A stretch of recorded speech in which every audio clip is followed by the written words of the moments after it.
A good product manager is actually making very few decisions. And what I mean by that is they are putting their opinion first. They're making few decisions. What you're really doing as a product manager is you're understanding that you must remain humble. Frankly, when I was a product manager, I was wrong more than I was right. But I trusted my process to be able to go and figure out, why am I so wrong?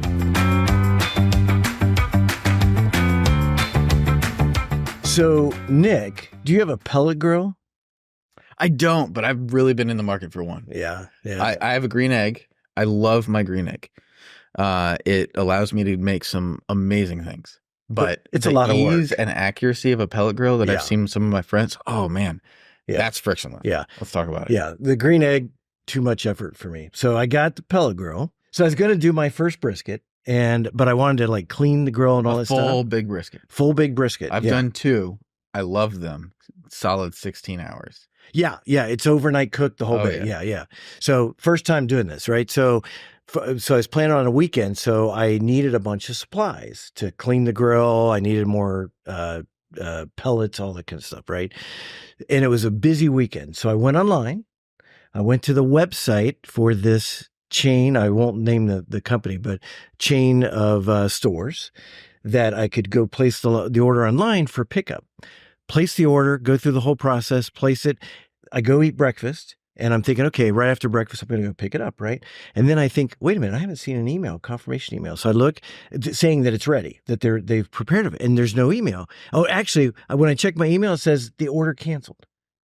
Like the order got placed, and then in the same minute or a minute later, I got a cancellation confirmation. I'm like, well, that's bizarre. So I went back online. I did the whole thing again, exact same order, placed it, got the confirmation email, waited 30 seconds, got the cancellation email. You know, Chuck, one of the misconceptions and then often misquoted things, the definition of insanity is to do the same thing over and over and okay, again, well, I'm not done. Different results. I'm not done. I did it a third time. Oh, no. And so then I'm like, okay, now I'm really frustrated. So instead of, I'll talk about what I should have done. Instead, I call the store and I go, look, I have placed this order 3 times and it keeps getting canceled. She tries to pull it up. She cannot find the order anywhere. So I have to give her the order over the phone. She keys it all in, and then they have it waiting for me when I get there. That's a lot of friction. That's a lot. And I realized after the fact, I'm like, oh, for Pete's sake, I should have just gone to a different store and just done it. I don't know why, but it's that sunk cost fallacy. I put so much time into it, and I'd already found all the items on their website. I didn't want to have to now go to another store, go find the items again and go through that. So because of that sunk cost, you keep investing more time if you're familiar with the sunk cost fallacy. Yeah, no doubt about it. It's an interesting concept though, because your friction is happening after order completion. That's true. The placing the order was not a problem. It was something that was happening after, and they never figured out why I was doing that. They had no idea at the local store, at the local franchisee. So, but when we talk fallacy, the reason I brought that up is first of all, what I want to talk about are some of the myths around product management we've talked about, but let's start with the basic. What does a product manager actually do in a digital product environment? Yeah, so a product manager is trying to understand how to strategically position their specific product. And so as you're trying to create that position for your product and figure out what success means, you have to understand a lot of the data, collect and realize what your customers are telling you and what your customers aren't telling you. And I would say that second aspect is the harder part to do, is to figure out what are my customers not telling me that they need to be able to succeed. Do you do that by reading minds? I mean, you certainly don't do it by understanding what they're telling you, but you can do it by understanding what their actions are. By looking at, observing. Correct. Okay, gotcha. Correct. Okay. So in your case, to be able to understand what you're not telling the product manager in this experience, they need to go figure out that you tried to place an order, canceled, place an order, canceled, place an order, canceled. Now they need to go figure out and diagnose why that cancel came up so much for one specific user. So if you don't have good data that's pointing to that specific problem, then you're not going to be able to understand what your customers aren't telling you. Well, and we only know it was one specific user because it was me. What if that happened to every user in that hour? I mean, that's a costly mistake on this. Yeah. It's costly friction, right? Absolutely. Because a lot of people would not have invested the time I did. And as to your point of definition of insanity, and done it 3 times, some people would have done it once and bounced and gone to somebody else. Yeah, no doubt about it. And, if it was that big of an issue, then you would fundamentally approach it a little bit in a different way. It would be more of an operational issue where your ops team is going to go through and see that, you're now getting an alert and something's firing, and you're going to approach it with the mentality of break fix. Whereas, and this is just instinct kicking in for me, it doesn't sound like this is a outage that occurred. Right. It sounds like it was something that was circumstantial, probably something in the inventory of that specific item that couldn't be fulfilled in the store. There was some kind of disjointed aspect between providing from the .com experience to the franchisee. Something in there was broken and not completing, and then that was causing the order to back. See, and I considered that maybe it was because I was specifically, since I needed it that day, it's a holiday weekend, I specifically picked items it said were in stock. And when I called in, she had all the items.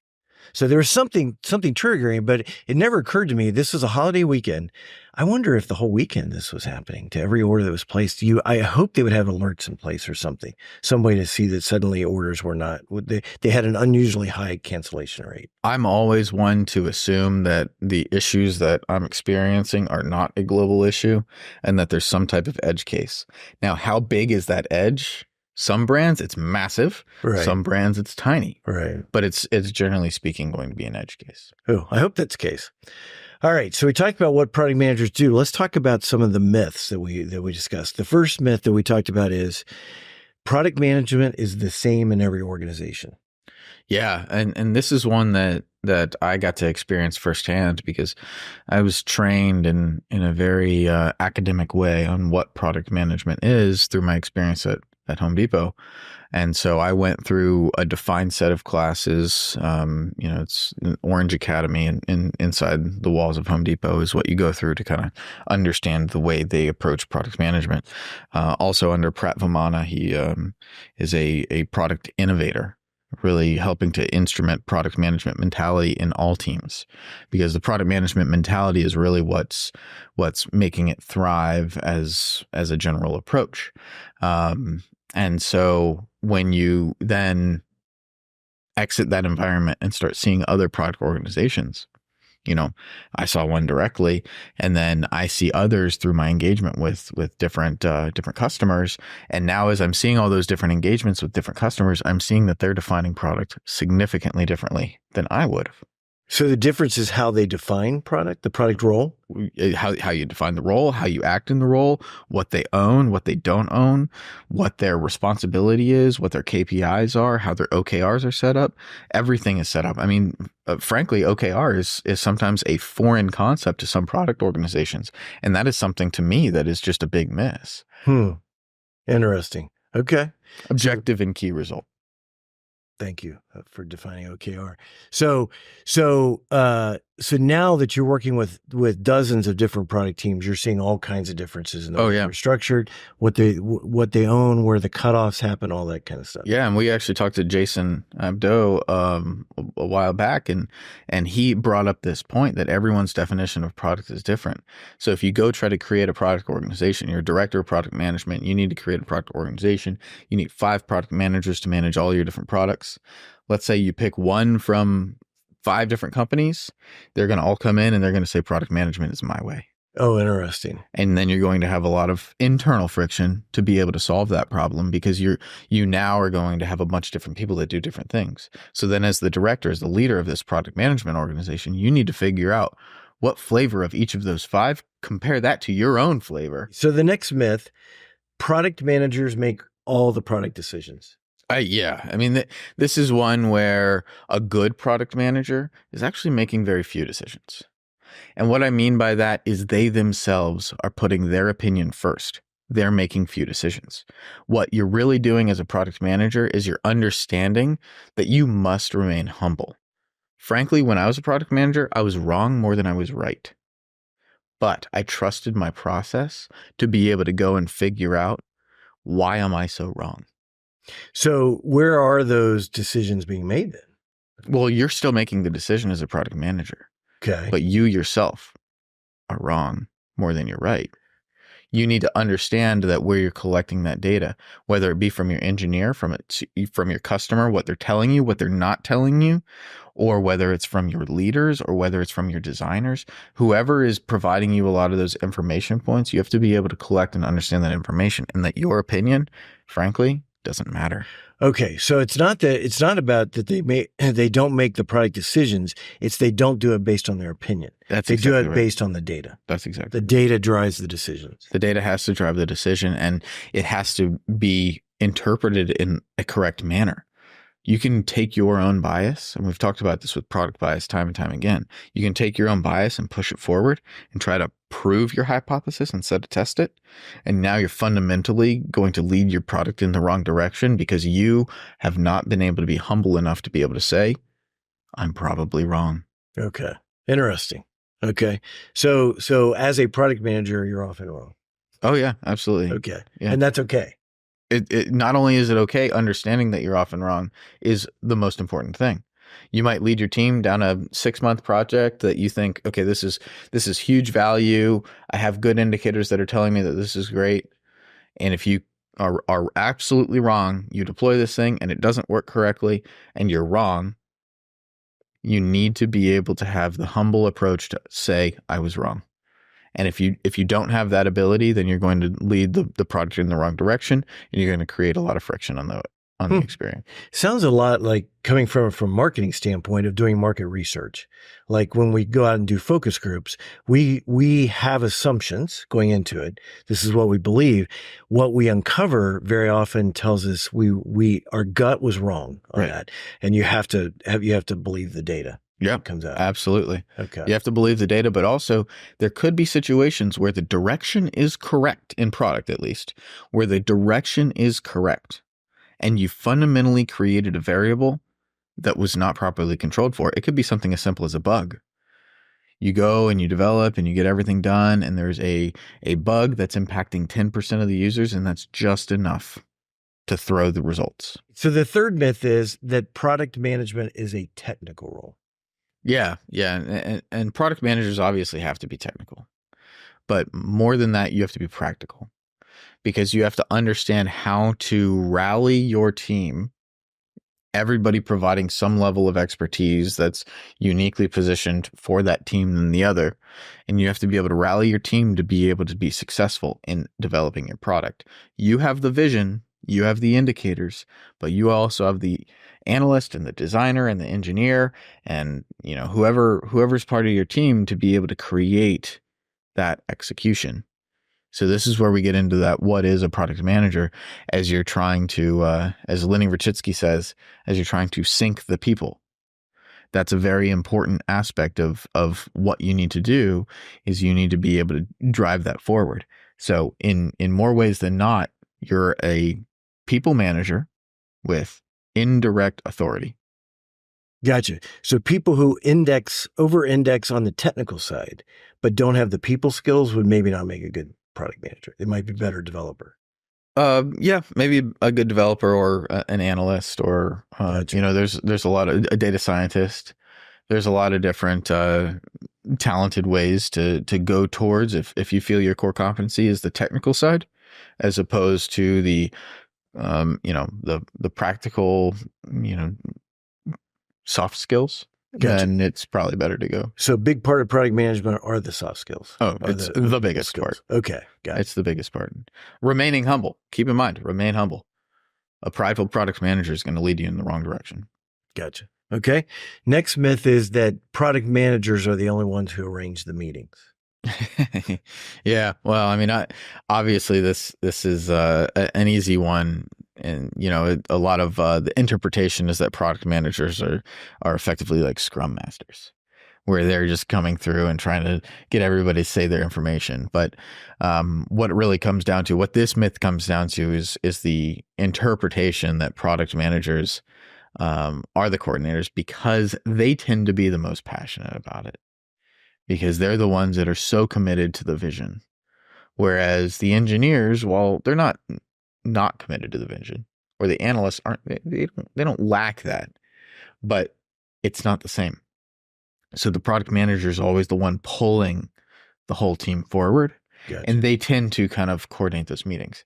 However, when it's appropriate for the engineer to lead the meeting, they need to be able to step up and do that for a healthy environment, because that's where a lot of that passion comes from. So if product managers are the only ones pulling the team forward, now you're going to struggle to be able to instrument, because you frankly have a passion problem, maybe a morale problem.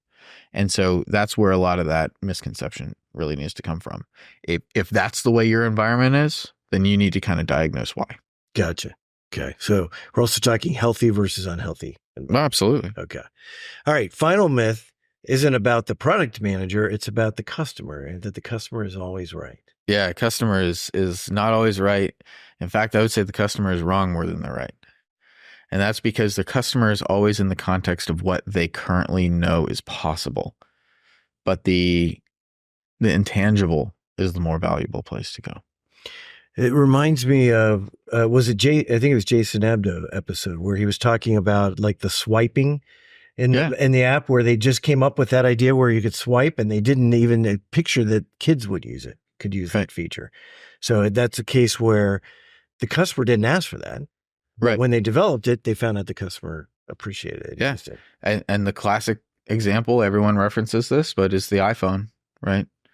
We've talked about that several times. Oh, right. But, the iPhone was released and everybody said, Steve Jobs, you're crazy. How could you get rid of this keyboard? You have to have a keyboard. Like the BlackBerry. Like a BlackBerry. Right. Yeah. Right. And we saw how that turned out. Yeah. No, I haven't seen a keyboard on a phone in 10 years. That's true. That's true. Although, was it Samsung that did the flip phone, like the fold phone? Didn't that have a? That didn't have. No. That didn't have a keyboard. It was just two screens. Just two screens. Yeah. I guess we figured out we didn't need keyboards. It didn't need a keyboard. Although you can buy external keyboards, like for your iPad. Make it look like a little computer. Yeah. Yeah. You don't have one for your Surface? Well, my Surface is a computer. It's not a tablet. Okay. It's only a tablet when I'm taking off on a flight and the flight attendant comes by and she's like, you have to put up your laptop. And I say, no, it's a tablet. It's a technicality at that point. All other times it's a computer. Well, that's an interesting perspective. All right. On that note, then we'll go ahead and wrap the episodes. Be sure to follow us on your favorite podcast app. That way you'll get notified when we have a new episode. And be sure to like and give us a review on Apple Podcasts, and let us know what you would like us to cover. We're happy to cover anything. And you can always follow Nick and me on LinkedIn. I'm at Chuck Moxley, and Nick is at In Paladino. Until next time.